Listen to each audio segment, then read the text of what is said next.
नमस्कार साथियों, तो कैसे हैं आप लोग। आज मैं आप लोगों के सामने जो एनटीपीसी की जो नई वैकेंसी है आरआरबी की तरफ से डिटेल जितनी भी हैं वो इस वीडियो के माध्यम से लोग मात्र 10 मिनट के अंदर या 10 मिनट से पहले आप लोगों को पूरी डिटेल देखने को मिलेंगी। अगर आप लोग चैनल पर नए हैं तो चैनल को सब्सक्राइब करना ना भूले। तो साथियों, हम बिना देरी करे हुए हम वीडियो को शुरू करते हैं। आप यहाँ पर जैसे देख सकते हैं कि आरआरबी एनटीपीसी डिटेल्स 2025 में यहाँ पर टोटल लगभग वैकेंसी बात करेंगे 3085 और 5800। ये लगभग आप बात करते हैं यहाँ पर 5000 8850, मतलब यहाँ पर अगर टोटल देखते हैं 8850 वैकेंसी टोटल आपको देखने को मिली है। एक ग्रेजुएशन लेवल पर है और एक अंडर ग्रेजुएशन लेवल पर है। जो अंडर ग्रेजुएशन लेवल पर है वो 12th बेस पर है। ग्रेजुएशन आप सभी को पता है, बीए एमए बीए और सॉरी बीएससी बीकॉम के बारे में बात करते हैं। साथियों, अब हम इसमें बात करेंगे एक एक करके कि जो ये ग्रेजुएशन लेवल का जो आरआरबी एनटीपीसी का जो एग्जाम लिया जाएगा उसके एप्लीकेशन फॉर्म कब से देखने को मिलता है। यहाँ पर अब आपको 21 अक्टूबर यानी कि अगले महीने से ही आप बात करेंगे कि आपके पास क्या देखने को मिलेगा। जो ऑनलाइन एप्लीकेशन फॉर्म का जो पोर्टल है आरआरबी एनटीपीसी की तरफ से वो ओपन कर दिया जाएगा।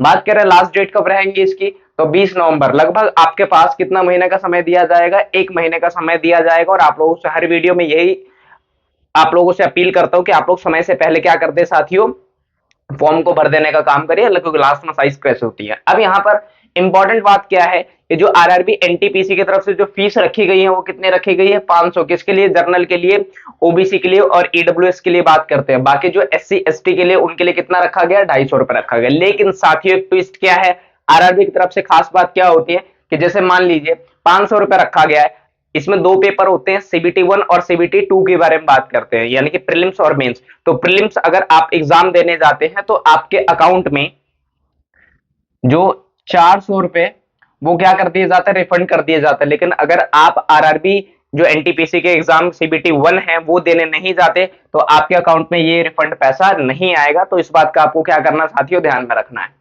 बात कर लेते हैं इसमें एससी एसटी, तो यहां पर इनको पूरा का पूरा रिफंड दे दिया जाता है। कब, जब ये सीबीटी 1 वाले पेपर में क्या होते हैं, अपीयर होने का काम करते हैं। अगर ये लोग भी अपीयर नहीं होंगे तो इनके पैसे रिफंड नहीं होंगे इनके अकाउंट में। एक मेन इंपॉर्टेंट बात क्या है कि जिस आप अकाउंट नंबर से, जिस पेटीएम से या जिस फोन पे नंबर से आप लोग क्या करेंगे, पेमेंट करेंगे, उसी वाले अकाउंट पर ही आपके क्या आ जाएंगे, उसी वाले नंबर पे आपका रिफंड का मैसेज आएगा। 18 साल से लेकर के 33 साल तक की उम्र रखी गई है। खास तौर पे हम किस में बात कर रहे हैं, ग्रेजुएशन लेवल, जिसमें टोटल कितनी पोस्ट है, 5800 पोस्ट है। यहाँ पर ओबीसी एसटी का मामला नहीं है। सीबीटी 1 में और सीबीटी 2 में यहाँ पर सिलेक्शन प्रोसेस के ऊपर हम बाद में बात करेंगे। साथियों, ये तो हो गया हमारा खास तौर पे किस बेस पर, अंडर ग्रेजुएशन बात करेंगे या ग्रेजुएशन बात करेंगे। तो यहाँ पर आप देख सकते हैं अंडर ग्रेजुएशन है और इधर क्या है, ग्रेजुएशन है। इसमें कौन कौन सी पोस्ट है, तो यहाँ पर आपको ध्यान में रखना है, स्टेशन मास्टर है, गुड्स ट्रेन मैनेजर की बात करते हैं, ट्रैफिक असिस्टेंट अकाउंटेंट मेट्रो की बात करते हैं, सीसीटीएस और जेएए यानी कि जूनियर अकाउंटेंट असिस्टेंट। मतलब यहाँ पर 1 2 3 4 5 6 पोस्ट दी गई है और 6 पोस्ट की भी सैलरी अच्छी है यहाँ पर। तो आप लोग जाकर के चेक कर सकते हैं। सैलरी प्राप्त करने के लिए उससे पहले आपको ये सारा का सारा क्राइटेरिया से क्या करना पड़ेगा साथियों, गुजरना पड़ेगा। अब हम बात कर लेते हैं किसके बारे में, ये तो हो गया हमारा ग्रेजुएशन लेवल का। अब बात कर ले जो 12th बेस पर जो फॉर्म भरे जाएंगे, जिसको अंडर ग्रेजुएशन लेवल कहा गया है। टोटल वैकेंसी इसमें कितनी है, 3050 की बात करते हैं, जिसमें general, OBC, EWS, SC ST, female, इन सबका क्या हो जाएगा, यहाँ पर पोस्ट डिस्ट्रीब्यूट हो जाएगा। इसकी जो फॉर्म डेट है आप बात करेंगे कब से शुरू होंगे, 28 अक्टूबर 2025 से। और लगभग यहाँ पर आपको यहाँ भी लगभग कितने दिन का समय आपको दिया जाएगा, लगभग 1 मंथ की बात करते हैं साथियों। फीस स्ट्रक्चर इसका सेम रहने वाला है जैसे कि हम यहाँ पर है कि अगर आप सीबीटी 1 में आप जर्नल से, ओबीसी से, ईडब्ल्यूएस से आते हैं, 500 रुपए है। अगर आप सीबीटी 1 में अपीयर होते हैं तो आपको 400 रुपए क्या कर दिया जाता है साथियों, रिफंड कर दिया जाता है। अगर आप अपीयर नहीं होते तो ये आपको रिफंड नहीं मिलता है। एज क्राइटेरिया की बात करें, यहाँ पर ट्विस्ट है थोड़ा सा। पीछे हमने देखा कि जो ग्रेजुएशन लेवल पर 18 से लेकर के 33, लेकिन यहाँ पर कितना रखा गया है, 30 रखा गया साथियों। तो यहाँ पर कितने साल का फर्क है, लगभग 3 साल के बारे में बात करते हैं, ये आपको ध्यान में रखना है। इसमें कौन कौन सी पोस्ट है, ट्रेन क्लर्क की है, सीसीटीसी का, देखिए 2 चीज है, एक तो सीसीटीएस है और एक यहाँ पर क्या है आपका सीसीटीसी के बारे में बात करते हैं। अकाउंटेंट क्लर्क यहाँ पर भी है, जूनियर क्लर्क, एक टाइपिस्ट यहाँ पर आपको देखने को मिलता है। लगभग 1 2 3 4 और इधर क्या है 6 पोस्ट। टोटल मिलाकर के 10 से 11 डिपार्टमेंट है जहां पर ये वैकेंसी क्या होंगी, आउट होंगी, और आउट होने के बाद यहां पर इस पर क्या किया जाएगा, भर्ती ली जाएंगी, चाहे वो अंडर ग्रेजुएशन लेवल पर 12th बेस पर हो, चाहे बात करते हो यहां पर ग्रेजुएशन लेवल पर हो। ये सब होने के बाद आपको ये जानना बेहद जरूरी है साथियों कि इसमें जो एग्जाम पैटर्न रहता है वो क्या रहता है। आप सभी को पता है जो आरआरबी एनटीपीसी उसमें 2 एग्जाम लिए जाते हैं, एक होता है प्रीलिम्स और एक होता है मेंस। तो जो प्रीलिम्स में सीबीटी 1 जिसको बोलते हैं, यहां पर वो कितने नंबर का आपसे पूछा जाता है, टोटल मिलाकर के आप बात करेंगे तो 100 मार्क्स के पूछे जाते हैं। अब यहां पर रीजनिंग आपसे 30 नंबर का सवाल पूछा जाता है, जीके जीएस आपसे 40 नंबर का पूछा जाता है, जो मैथमेटिक्स है वो आपसे कितने नंबर का पूछा जाता है, 30 नंबर का। टोटल कितने हो गए यहाँ पर, 100 नंबर हो गए।